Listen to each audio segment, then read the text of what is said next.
You're the main reason that A&M is where it's at today. Like, let's be honest. I made it personal in my mind with Cam. I was number 2 pick, he was number 1, MVP coming to the game. I was a good player. I just didn't know how much longer I could do to lose it. But when Tom came to the team and we won the Super Bowl, I think that gave me a second wind. Female shaman walks out. I was like, hey, I think I need to take a little bit more. I'm not feeling it. And she had leaned over to me and she had smiled and she had said, sometimes more isn't what we need. And when she said that, it just like... Being household names at Texas A&M and being first-round draft picks, that's what we dreamed of. Aggie brothers forever, for sure. We're living in the good old days. Take a look around. Ain't it funny how feels like we're in the good old days. Go and grab a cup, go and fill it up. Cheers to living in the good old days. Texas A&M football has had plenty of glory days. Trust me, I've lived them. And helping to create them will always live at the top for me. A&M has had some studs roll through their program. Myles Garrett, Dante Hall, the list goes on. However, I can't think of two guys who have made a bigger impact on the game of football than my guests today, Mike Evans and Von Miller. They're both Super Bowl champs, and they're both bound for the NFL Hall of Fame. I was lucky enough to have both of them swing by this summer to catch up. We weren't planning on recording our conversations, but you know what? When you get the guys like that together, we'll do it anyways.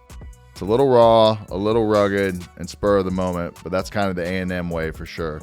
This is Glory Daze with Texas A&M legends Mike Evans and Von Miller. What a crazy career it's been for you started. I'm unbelievably appreciative of being able to have you make me look good. I mean, I went back and watched our 2013, some of our games the other day, just to go and watch the Alabama games, to go and watch the Auburn game from that year. How many times you bailed me out. No, we helped each other out. What do you mean? Quarterback, wide receiver. No doubt. You're the main reason that A&M is where it's at today. Like, let's be honest. I think it's a week. Absolutely. Come on now. The year you won the Heisman, I had a torn hamstring for like 6 games. I couldn't even run.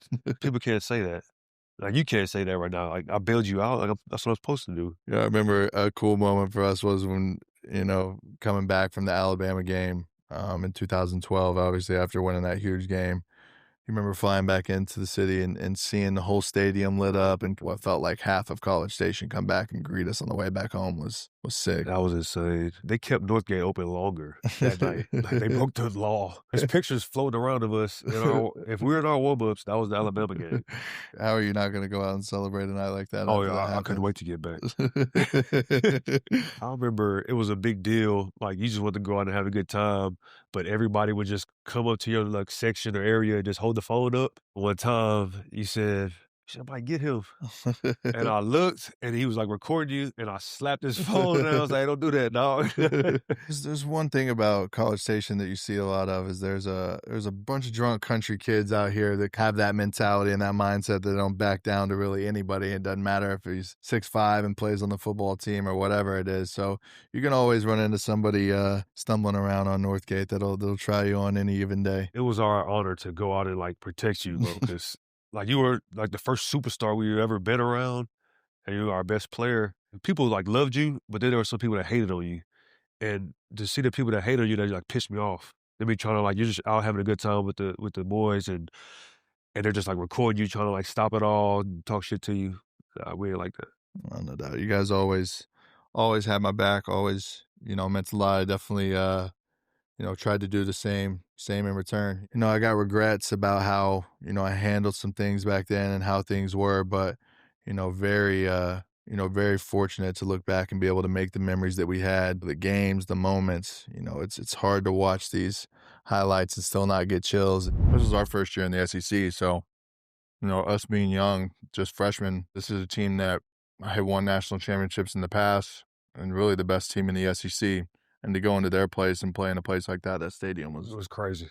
I was nuts. Going into this game, we've won 5 in a row maybe. We hadn't had a loss since LSU.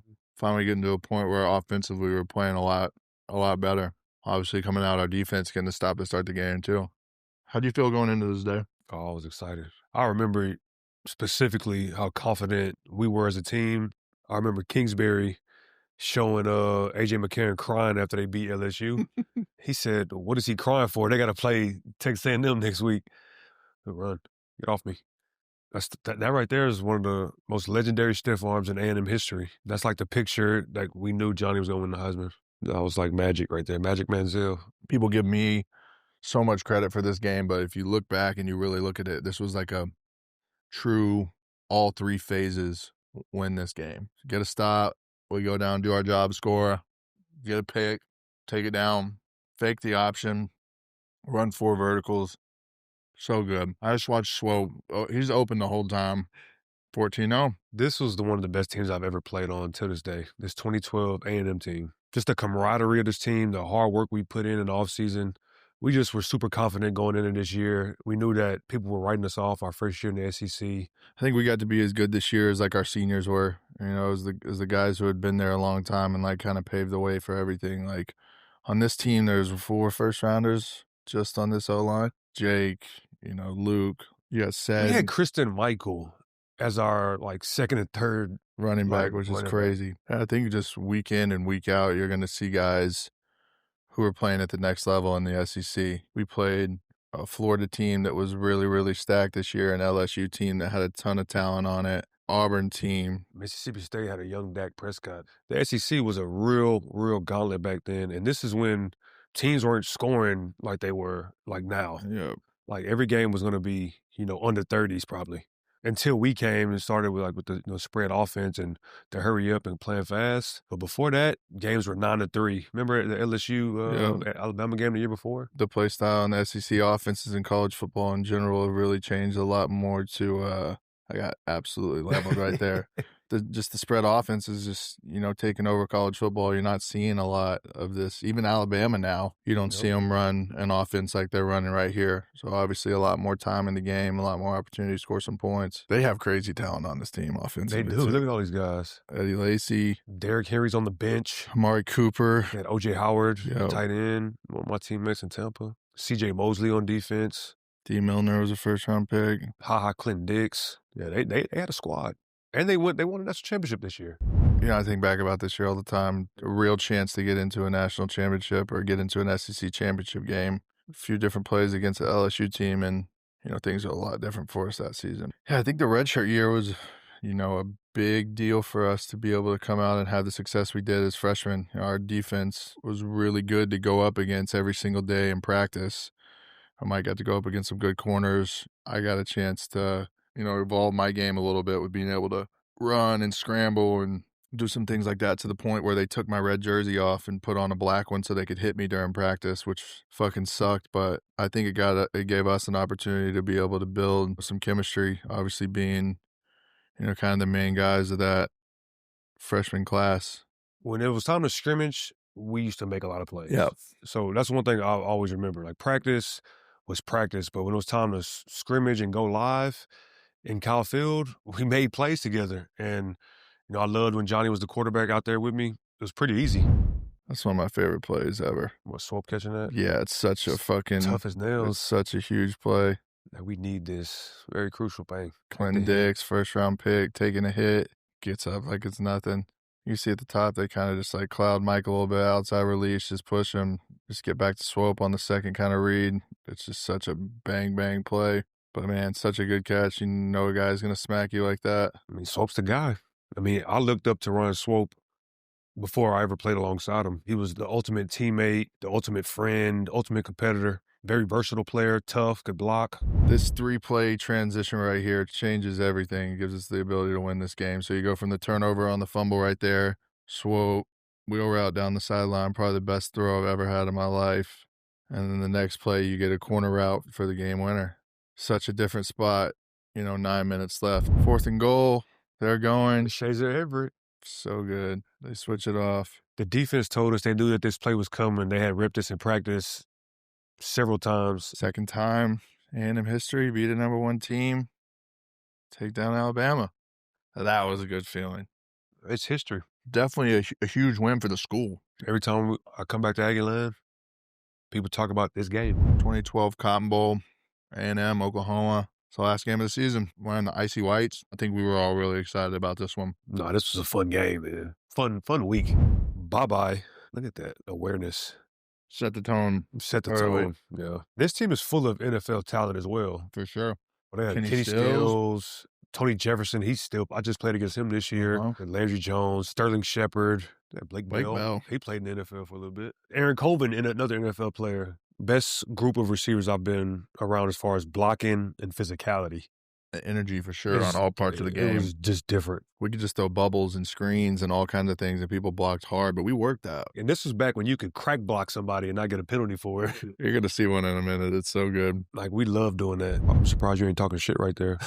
We're only up 14-6. Shit, that ain't never stopped you. This was an interesting game for us, too. Kingsbury left and had to kind of piece together a game plan without having our OC. Second half, come out firing right away. That offense was so simple, but it was so effective. Like, bro, we used to go so fast. I had Tavon Austin as the first guest on the pod and was talking to him. I'm like, what if I gave you this? He'd be like, I'm running straight down the sideline. You know, for college kids, it's so simple.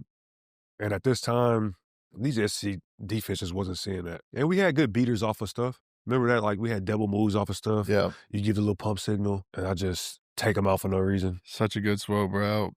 Look at it. He had a...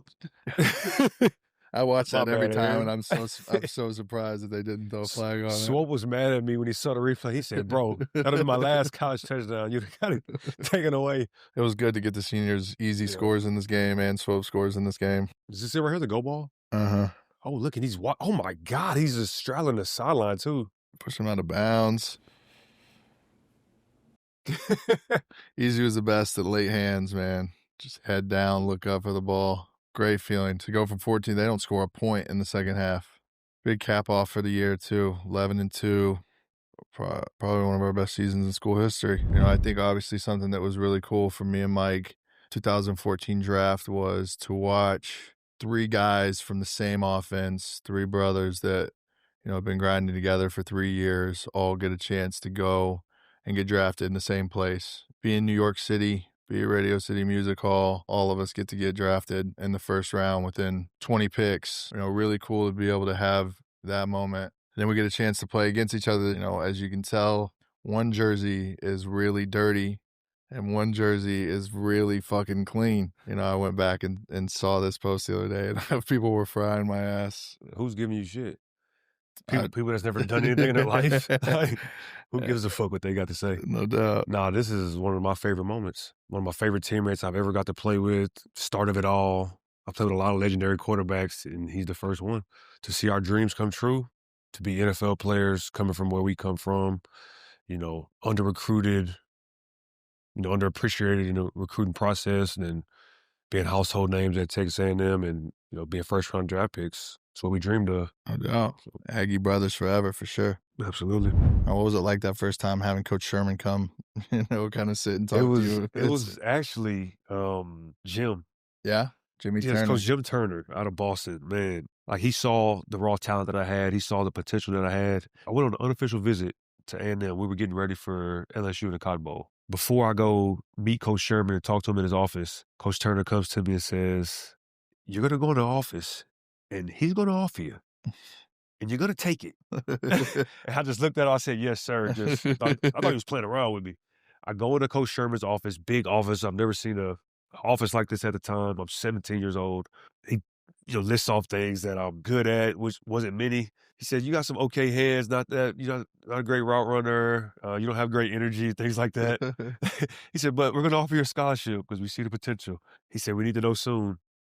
And I was like, wow, like, this is how it goes. And then just something told me to just commit right then and there. It was Jim Turner. But then I felt like it was God telling me as well, like, just take this opportunity. It's close to home, but not, too close. What did you think when you got to A&M, when you came to College Station for the first time? Did you like it when you first got here? It took you a little while to... So I only went on one other visit, Colorado State.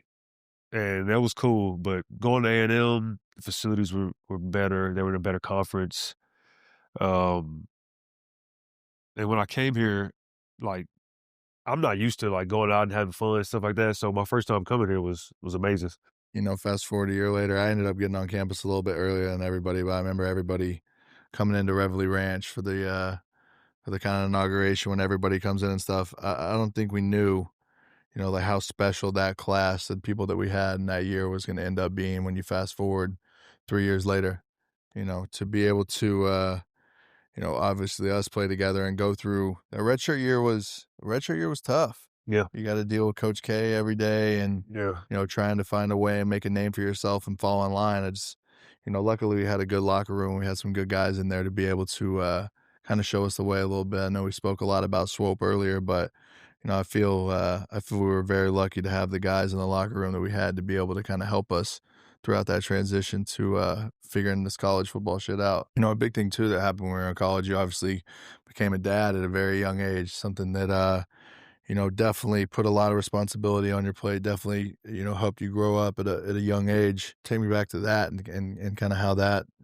came about and what it meant for you at that point in your life. My oldest daughter, Mackenzie, was conceived when I was, in transitioning from high school to college. I was just learning football, really. I had played when I was younger. I only played 1 year high school football on varsity.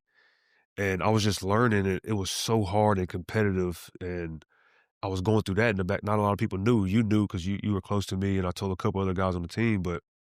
And just knowing that I'm about to be responsible for another human being and I'm trying to figure everything out, it was weighing on me. Like, I'm about to have a kid, and I'm a kid. So, I mean, young players, if you're hearing this, don't make babies until you're, later on down the road. But, God was with me, and I had a great support staff, my family, my mom, all my teammates, you guys, like, made it easier. Another big moment that's, kind of like a God moment, Spav or somebody coming to me and saying you got in an accident. Man, it was crazy. It was my grandmother's Jeep. I guess I was going a little too fast. The officer said I was going about 50. The tire burst on me, and I did not have my seatbelt on. I get ejected out the Jeep, and I go probably about 25, 30 yards, they said. I landed on my butt, and I was in an ant pile, and there was some, like, Houston rap playing in the car still, but it was on fours. Like, the car had flipped back over, and I was just gushing blood down my face. I was feeling everything on my body, and I was good. Like, I was moving good. I just felt my ear. So my ear just got sliced in half, and I just got stitches above my right eyebrow. So shout out to the surgeon who sewed me back up. You can't even tell that my ear was sliced in half. Could have gone a lot differently for sure. God has been looking out for me. Not a lot of people know about that story, but it's one that's crazy and almost changed the trajectory of everything. We had angels looking out for you. We look back, and a couple years ago, we both get to be inducted into the Texas A&M Hall of Fame. I never even thought about going to the Hall of Fame in college, especially at a prestigious university like A&M. It was really cool, especially to come in with the people that we did. Obviously me and you coming in at the same time. I don't think we ever thought, walking into Reveille Ranch that first day that we would be there 10, 12 years later. A lot of hard work, a lot went into it to be able to do it, but to always, be able to sit back and have such a legendary time that we did at A&M. Fun. It didn't always start out that way, but damn it turned into something. Who do you think can look back on, throughout your time here and feel like you're probably the most thankful for to be able to help you get to that point? You're one of them. You're one of them. Appreciate you likewise. You're definitely one of them, brother. Such a fucking great player, and we had that connection. But Ryan, I can't pick just one guy. It's a collection of all you guys, our learning assistants. I loved Coach Sumlin. I had a good relationship with Coach Sherman as well. I love the struggle that we went through because it made me who I am today, and everlasting memories. I want to take a quick break to talk to you about one of my favorite brands, Fanatics. Some of you might know me as Johnny Football, but today you can call me Johnny Fan Cash.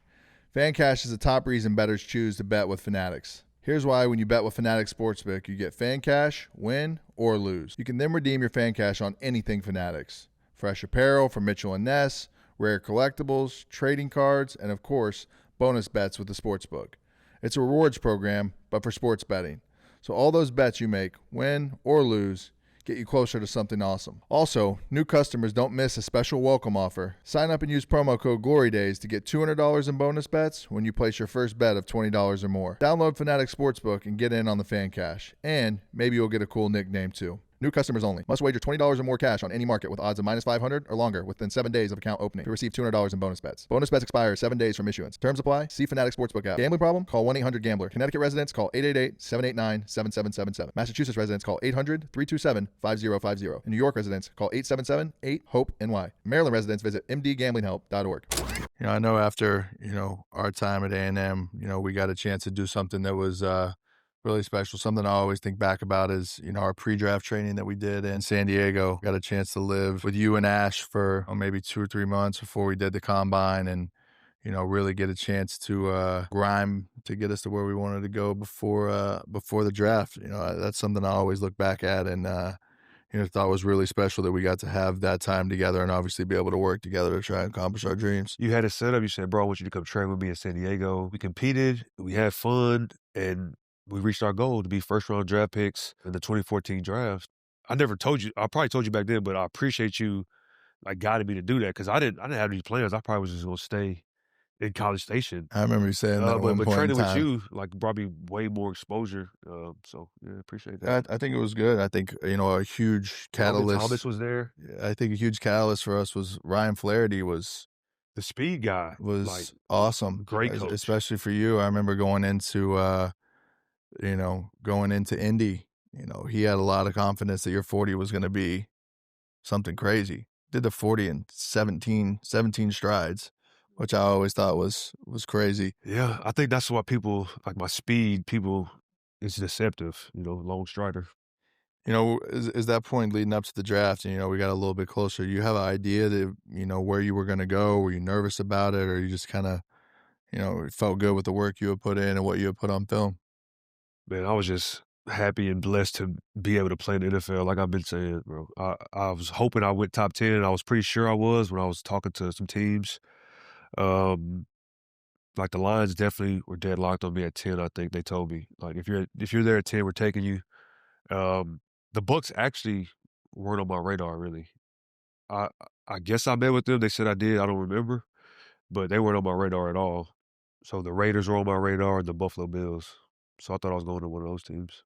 As you get to Tampa, you go through that first season. Do you ever have a big welcome to the NFL moment where you're kind of out there and you're like, damn, or you get hit? Or my first catch ever, I got tackled, and I used to wear the hoop earrings. Yeah. Well, I still do, actually.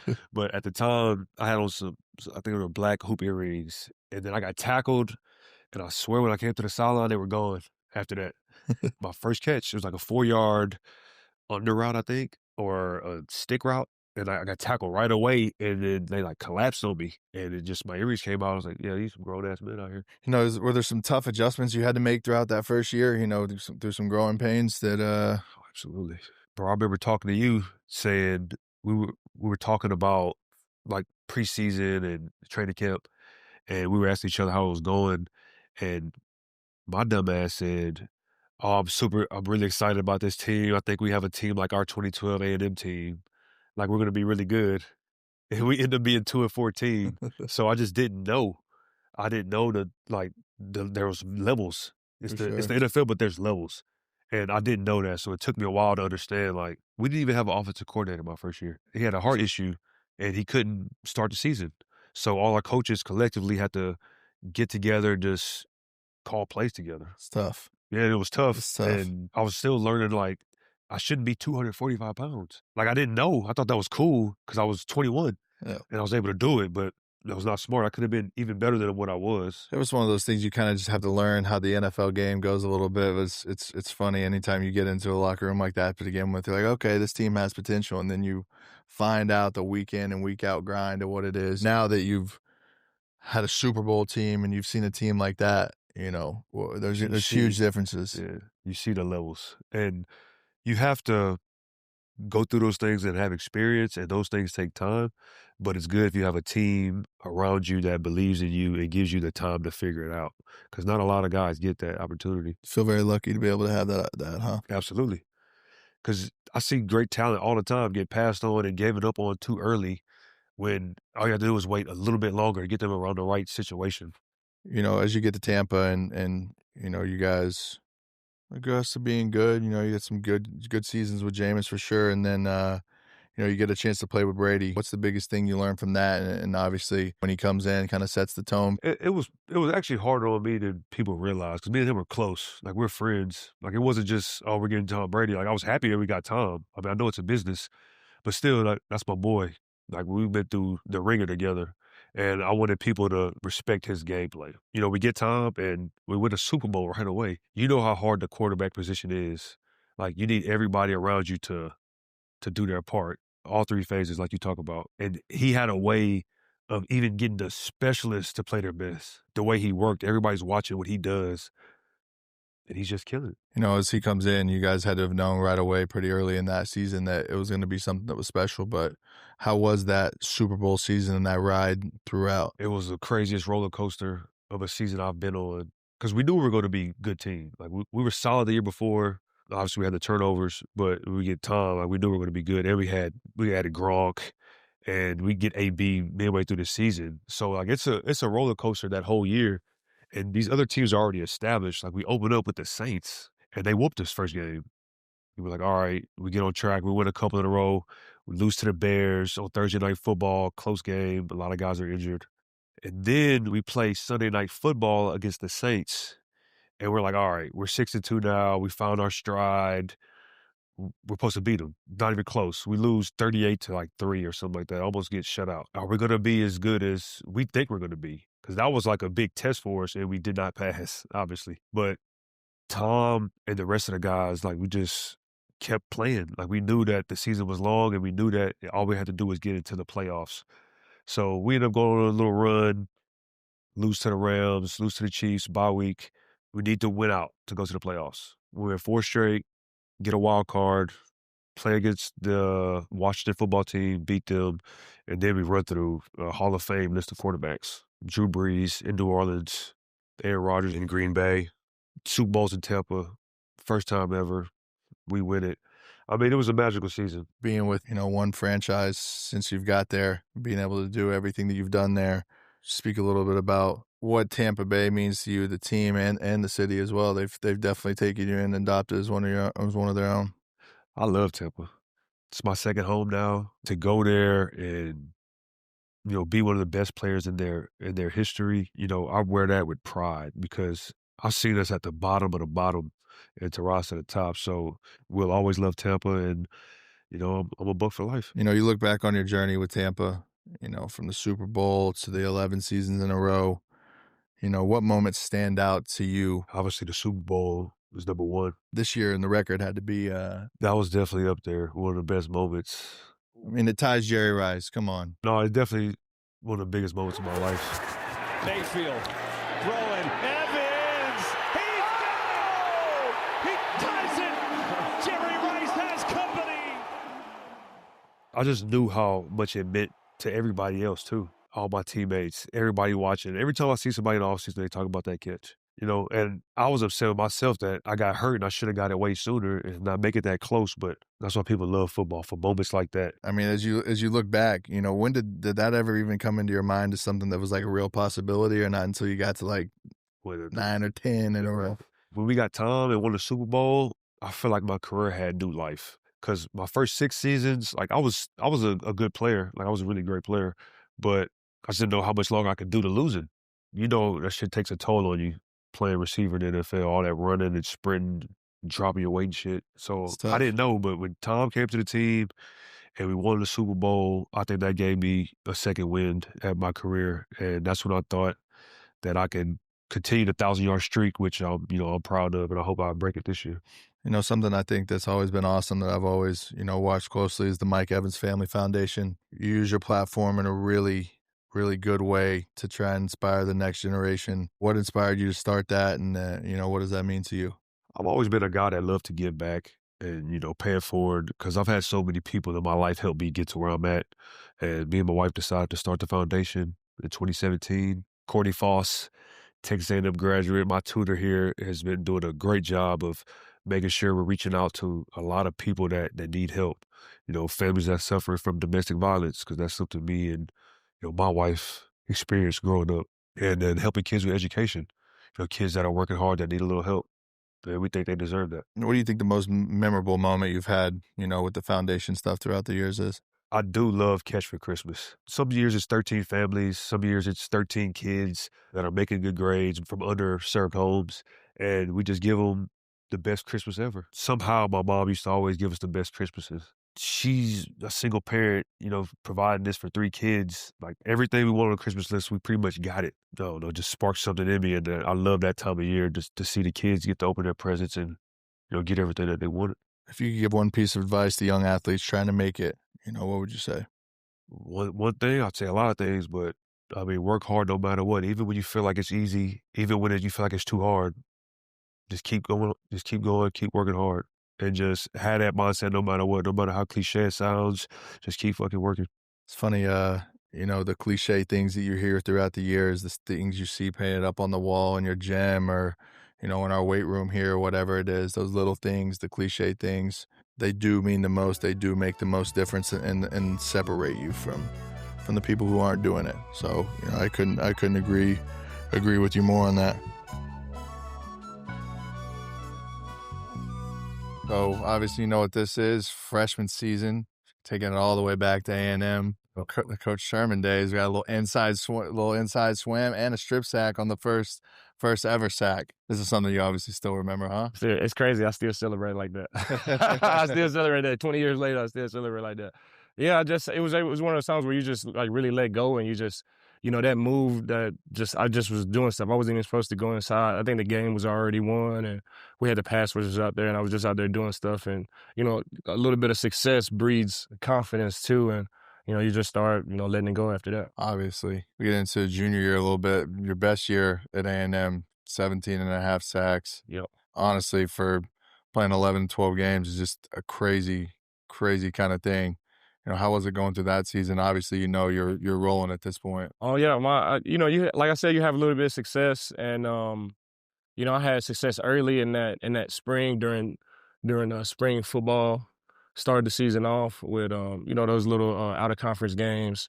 Had 3 sacks my first game, 3 sacks my second game, and I'm thinking like, bro, what's the record? I think it was like 20 sacks myself. I was like, bro, I'm gonna get 3 sacks every single game this season. I'm like, I'm about to go crazy. Obviously it slowed down a little bit during conference play, but a little bit of success, it breeds confidence for sure. I went back to College Station this week and Swope was talking a lot about, obviously you had, as you were there was 2 really good young tackles that were there, and he was always talking about the battles that you guys would have in practice against Jokel and Jake Matthews. So I guess going against those guys week in and week out in practice definitely prepared you for for games on Saturday as well. Yeah, for sure. Those are my sparring partners. Those guys were highly recruited offensive linemen coming to Texas A&M, and I was obviously hitting my stride. So it was like they were young guys too, and I was hitting my stride. So I used to beat up on those guys a little bit, but iron sharpens iron, and those guys started to develop, and those guys ended up being 2 of the best tackles, and out of their draft. I think Joker went number 2,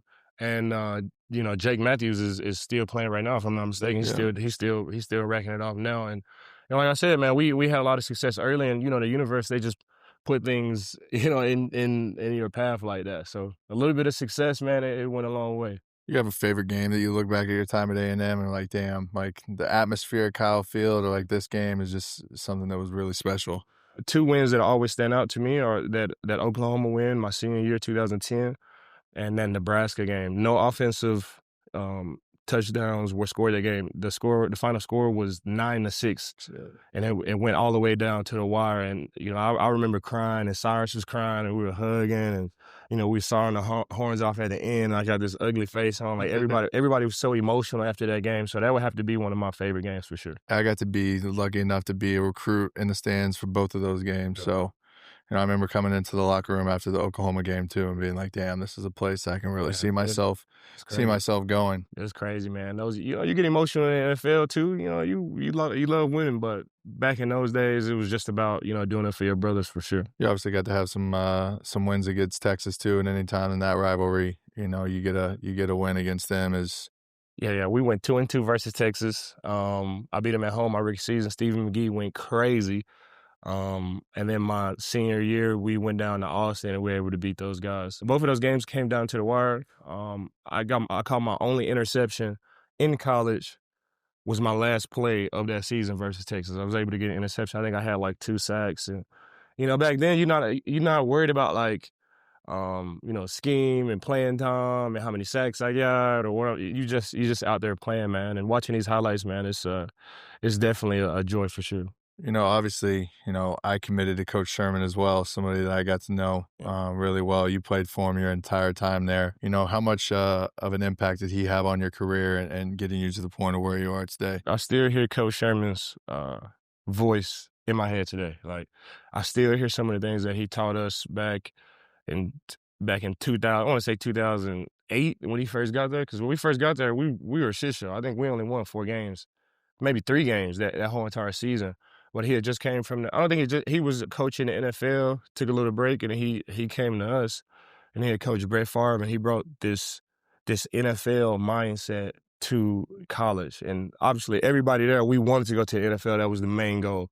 And he was an NFL coach, so his opinion mattered so much, and we bought into everything that he was saying, whether it was the military stuff, whether it was, how to, address the media. That mindset that he instilled in me today, I'm still that same one. At first, it was rough, man. Like at first, when Sherman got there, like you had to buy in. It was rough for me. I ended up getting suspended. I ended up, I was suspended like that whole off season, all the way up until my junior year. So, it was rough. It was rough at first, and I had to have a reality check on what I wanted to do and what I wanted to be, and I thought about transferring, and my dad was like, no. So this is the second time where I was trying to leave with school and trying to go somewhere else, and my dad kind of stopped me. And, I ended up coming back, ended up doing the suspension, and that junior year, I led the NCAA in sacks with 17 and a half. So it's crazy how those things work, man. You just buy in, and it wasn't just on the football field; it was in the classroom too. You feel like that tough love helped a little bit in going through that? It did. He was like my second dad for sure. And I had a talk with Coach Sherman and my dad at Texas A&M. I remember that talk. It was a rough one, and I ended up being suspended, and I came back, and it's crazy how my life, everything about my life just sprouted from there, whether it be the chicken farm or whether it be my NFL career or whether it be the type of locker room guy that I am or the type of person that I am outside of the locker room. It all sprouted from Coach Sherman. So he's had a huge part on my life and my career. And when I went into the Texas A&M Hall of Fame, he gave me my intro.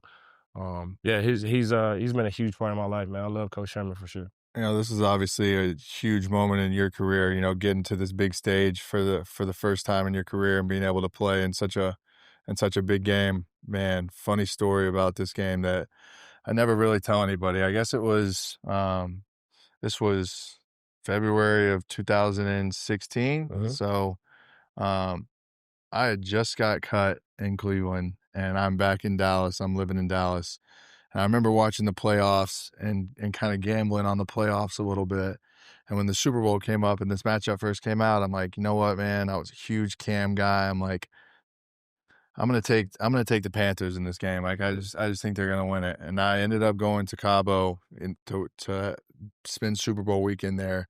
And I woke up on Super Bowl Sunday, and I'm like, man, what kind of Aggie am I? What kind of brother am I if I'm not gonna root for Denver and for Vaughn? And I switched my bet the day of the Super Bowl, and I was scrolling through, and I looked, and I said, Super Bowl MVP. Man, I got to throw some money on Vaughn. And end up watching that game and to see Super Bowl MVP. I think I won like 50 or 60 grand just on that hard. Super Bowl. That's hard. And put some money on you to win Super Bowl MVP. This play here, obviously, one of the most crucial throughout the game and helped you solidify that. So, how was this day and going out and playing your best on the biggest stage? It was the first game that I ever played in where I wasn't nervous before. I think, you having 2 weeks to prepare for a team.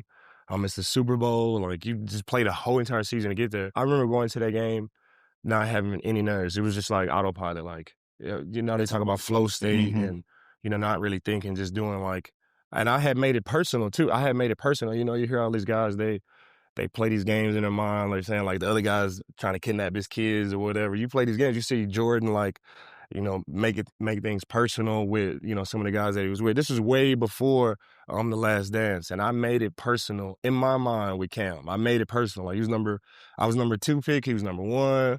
MVP coming to the game, and Future had just dropped the Evol album. Future had been with Cam like for the last 2 seasons. Before that, they had a really good relationship, and I like Future too. So I was listening to his album. Like I listened to every single song, word for word, all the way through. It came out the day before the Super Bowl, so I think we get to program. I think that's track 12 or track 13, and at the beginning of it, he said, "We're about to win so big," and I'm like, "Hold on, wait, what? They already saying they gonna win the game before he come?" And I made it like super personal in my mind. And I asked Coach Kubiak right before the game, "Hey, can I walk out with the captains for the coin flip?" Just the most random thing ever. I was like, "Hey, can I walk out?" He's like, yeah, man, you can walk out. I walked out with him. And I'm just staring Cam the whole time. I'm staring at Cam the whole time. From the time I walked to the from the sideline all the way to the coin flip, and I shook everybody else's hand, but I was still like looking at Cam. Like, they do the coin flip, they get it, and Cam, he didn't shake anybody's hand after the coin toss. He just ran off. Like, he usually do that. But he just ran off, and it was just like, bro, like, I had made it even more personal in my mind. It's a Super Bowl. You're going out there, and I just had like this red dot on Cam. I was playing for things that were bigger than myself too, and that was something that I realized back then. I wasn't playing for me to win and me to have the success. I was playing for Peyton Manning to get his second Super Bowl, Wade Phillips to get his first Super Bowl, and DeMarcus to get his first Super Bowl. So when you're doing something for somebody else, it just brings that extra level of effort. You know, as the season goes on, obviously you have Peyton Manning, you know, at the helm of the offense, but you guys coming into the season, it had to have felt, you know, different for you than seasons in the past, and like you guys had a chance to do something special. Yeah, I think whenever you have Peyton Manning, he just creates a sense of urgency. His first year there, 2012, you know, from the moment we signed him, it was just like, you know, we got to go win the Super Bowl. It's Peyton Manning. Like, he didn't play last year, but still Peyton Manning. We got one of the best quarterback to ever play the game. I know, obviously, I like Tom Brady too, but I like Peyton Manning, and Peyton Manning is Peyton Manning. He came to the Denver Broncos and it created this sense of urgency throughout the whole organization, and it was easy for guys to buy in. That first year, I felt like that was our best team. 2012. That was our best team. Obviously, that was the year that the Baltimore Ravens came in and they beat us with the Mile High Miracle, the Jacoby Jones last minute, and that 2013 year we ended up going to the Super Bowl as well, but we lost to the Seattle Seahawks. And that year offensively for Peyton Manning and our offense is probably the best offensive year for offense in NFL history. And if you really look at it, Peyton Manning went crazy. He brought the passing record that year, the season passing record. It was 5 guys with at least 10 touchdowns. Our offense went crazy. DT went crazy. Eric Decker went crazy. It was just a great offensive year from tight end to running backs. I think Noshawn had 10 touchdowns as well. It's just a tale of championship defense or championship offense. Which one is going to work? And that Seattle Seahawks defense in 2013 was crazy. Like the Legion of Boom, Earl Thomas, Cam Chancellor. That day Richard really Sherman. just didn't start out the way for you guys the way you wanted to from the very first snap of the game. Yeah. Very first play. And I was still thinking like, hey, we're going to come back. We're going to come back. We down by 28 points, but we're going to come back. We're going to come back. Very first play of halftime, Percy Harvin takes it back, takes the kick back. I wasn't playing. So in my mind, I was like, bro, yeah, it's over. But I was hoping for us to just have a little fight. But at that point, you know, it's 35-0. Like, it was over. Yeah, so obviously after this game, it is a little bit of a celebration. You said you're kind of busy running around everywhere, but, you know, Peyton getting another Super Bowl had to be, you know, a pretty good party, especially, you know, what's it like, you know, being with him and getting a chance to enjoy this and party a little bit. Man, I learned so much from Peyton Manning. It was things that you can't even really like put into words that he did for me and that's become part of my mentality of my life now. The way he just went about his work, and you know, he was never too big. People say these guys are humble, but like, bro, he was so humble. He knew every single guy in the facility, whether it's the janitors or it's Demaryius Thomas or Eric Decker, all the coaches. He had a personal relationship with everybody. He went out there. He was the first person, and truly the first person in the building. You would see his Buick whenever you pulled up. You'll see his Buick because he drove a Buick because he had the Buick deal. So he drove a Buick every day. Like, it wasn't it wasn't a Rolls Royce or nothing. Like, you had guys with the Raptors. He drove the Buick that he got from the Buick deal every single day, and it was the first one there. It was the last one to leave. And, I had a fundraiser event for Von's Vision. He was there, man. He was all about his guys, all about his teammates. And when you go out there, like I said before this game, when you're playing and you're trying to do it for somebody else, it's super cool, man. You know, obviously it's going to be a debate between Peyton Manning and Tom Brady, who's the best. You know, for me, it'll always be Peyton Manning. Peyton Manning, he changed the quarterback position from checky. You know this more than me. You're the quarterback. From checky, change the play, come on, check the play, change the play again, go over top. He wasn't scrambling or doing none of that stuff. He did it all with his arm, and it was beautiful, man. And Tom Brady, obviously, 7 Super Bowls. Over the years, I've gotten to know Tom Brady a little bit as well, and you root for Tom Brady too. Both of those guys are the greats for sure. Was Denver a place when you got there you thought you would always be at, especially with how, much success you had there and probably felt like home and a forever place for you? I got drafted by the Denver Broncos, #2 pick. First year was rough. We had Tim Tebow, and we were able to make the playoffs and going to beat Pittsburgh, and had a lot of success my rookie season. My second year in the NFL, we get Peyton Manning, and play 4 years with Peyton Manning, go to 2 Super Bowls, win 1. I signed a 6-year deal with the Denver Broncos. I'm thinking like, bro, I want to be here forever. This is my life. Like I've totally bought into Broncos country and Denver and living there for my whole life. I had a huge 17,000 square foot house in Denver. I never thought in a million years that I would play for another team. Never even thought about wearing other teams' colors. Like it was just Denver Broncos every single day. We lost some games. We ended up not going to the playoffs for 5 years straight. I walked into the facility one day mid-season on a Monday, and they asked me to come upstairs. George Payton was the GM. He said, George, want to talk to you upstairs. I said, can George tell George to come down here and talk to me? I'm getting my ankle worked out. He's like, no, I think I should go upstairs and talk to George. Immediately, I knew, like, I was going somewhere. It's like my whole Broncos career just flashed before my eyes. Immediately, I knew I didn't get the heads up from my agent, didn't get the heads up from, the Denver Broncos, nothing like that. George Payton, he closed the door. He asked me about how my ankle was doing because I was injured. I had missed that game before because of my ankle. I told him it was doing good. I just needed a little bit more time. It'd be good. And right after that, he cut straight to the chase. He said, hey, I just want to let you know we trading you to Los Angeles Rams. We're going to pay the majority of your contract. They ready to win right now. We got a little bit more time before we're going to be ready to win. And, it's right by you. It's right by us. We're going to get some draft picks. You're going to go over there to a team that needs you right now. It was just like my whole career, like flash my eyes. And he asked me, is there, obviously it was my turn to talk in the conversation. And the first question I asked was Los Angeles Rams, like, how are we going to be able to make this work? And he was like, yeah, we're going to pay the majority of your deal. I think they were paying 95% of my deal. So basically they were sending me out for the draft picks. And he was like, hey, is there anywhere else that you want to go? I was like, no, I mean, that's good. Like, that was good. Like, he said he had talked to the Arizona Cardinals and Cowboys, and he talked to some other guys about it, but this is the best fit for me and for them. And I didn't take it like that. I took it rough. Like it was, I cried. Like I've cried a couple of times, like in the last couple of years. Like, and that was one of them. Like that shit hit me hard. Like I had my whole life was there. My son was born there. They won a Super Bowl there. I had totally bought into being a Denver Bronco. No matter how bad it got, no matter how good it got, I planned on being there. I went to Benihana's. I was sitting with Melvin Gordon that night. And we were talking. I was still sad. Like my eyes were still like puffy. And he just kept looking at me like, dang, dog, like, you got traded, bro. Like, yeah, bro, I got traded. That day I got traded was rough.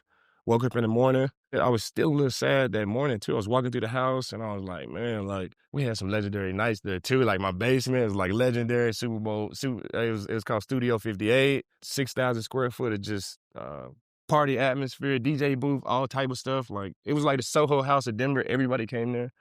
And I just had, like, all of these memories as I'm walking out the house. I hop on the jet, and I'm like, hey, when I leave, I'm still a Denver Bronco. But when I land in L.A., I'm a Los Angeles Ram, and this Denver Bronco shit is in the rearview mirror. Like, it's over with. How was the culture there? And obviously playing for McVay, obviously different than anywhere you had been before, and a really veteran team that was well established at that point, and things were a little bit different there, huh? Yeah, it was different. I was the OG.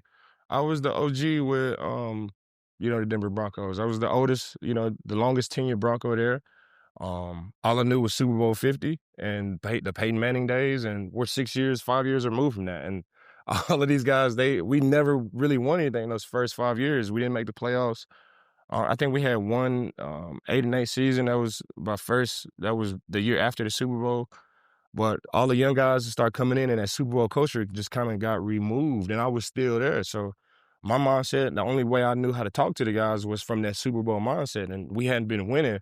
So it was kind of becoming stale, and it was kind of becoming old news, like pipe dreams. Like I'm talking about stuff. We can't even keep a quarterback for a couple of games. Like we can't even win no games. You talking about winning the Super Bowl and going to the playoffs. That was all I knew. So my message was falling on deaf ears there. Like it didn't have the same value as it used to. So whenever I got traded to the Los Angeles Rams, to a team that just lost the Super Bowl, I think it was 2 years before I had got there, they had brought me back to life. Like now it's like the Super Bowl days. Everybody want to hear about Peyton Manning and DeMarcus Ware and what we was doing and like what's the mindset that we got to have. And it was like I was refreshed and I was brought back to life. The Los Angeles Rams, not only the team, but that city brought me back to life. I remember another story about that too. I was actually in the club like 3 years before that, and I was just bullshitting with what's the offensive coordinator for the Commanders? Kingsbury. It was Coach McVay and Cliff Kingsbury, and I think they had 2 other guys. And I had knew Cliff too because he was the head coach for the Aggies. So I went over there, started talking to him. I forgot what club we was at. Everybody, we were drunk in the club, and I had saw Coach McVay, and I was like, hey, like, come get me, like, just bullshitting. You know what I'm saying? Like, just bullshitting. Hey, come get me, man. Like, you know what I'm saying? If you need me, like, me and Arizona go crazy. We're just bullshitting. It just be bullshitting in the club.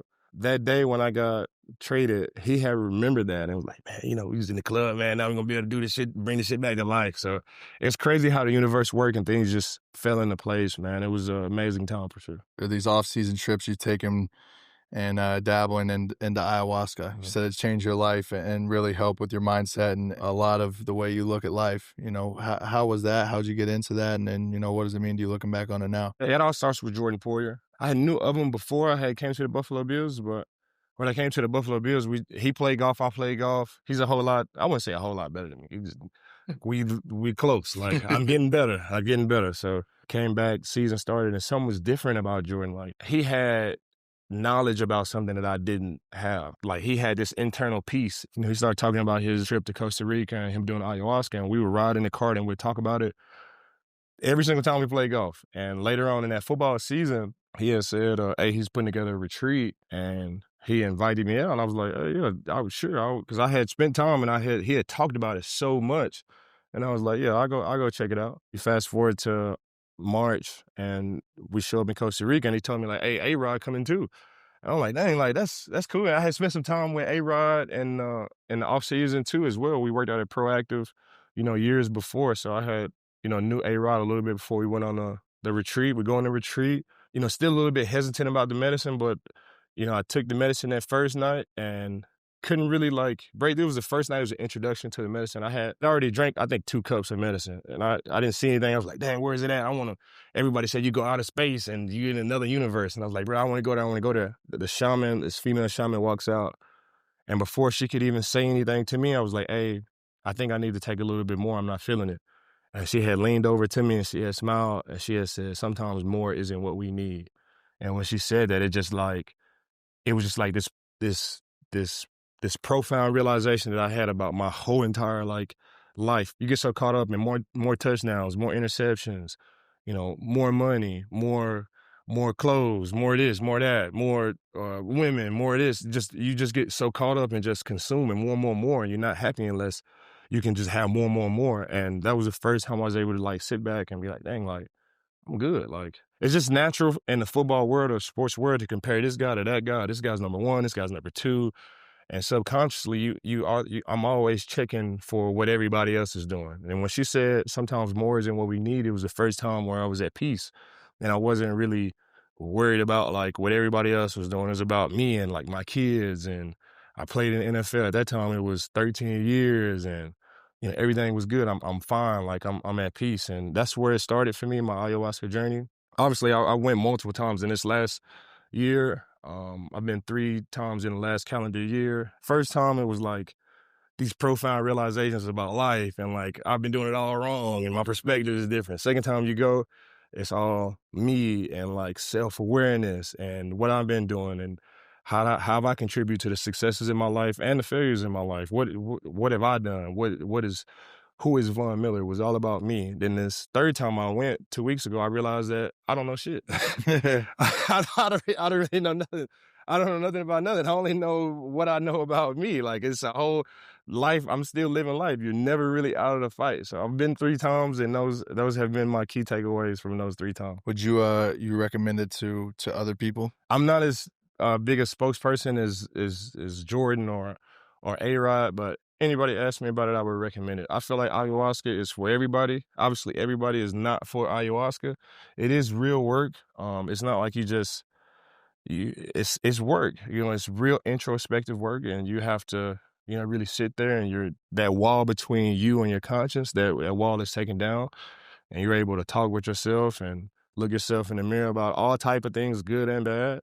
And it's real work to do that. They say it's 10 years of therapy in one night. That's a lot of work. Not only the mental work, but the physical work too. You're gonna purge a little bit, a little throwing up, a little shitting, a little sweating, whatever it may be. But all you have to do is just show up and drink the medicine. That's the work. And I wish I would have done it earlier in my career. I wish I would have done it like in college. I wish I would have done it immediately, like in my life, to help me with my perspective, because that's all it really is. Life is like, you got these binoculars and you can have the best binoculars. You can have the best binoculars out there.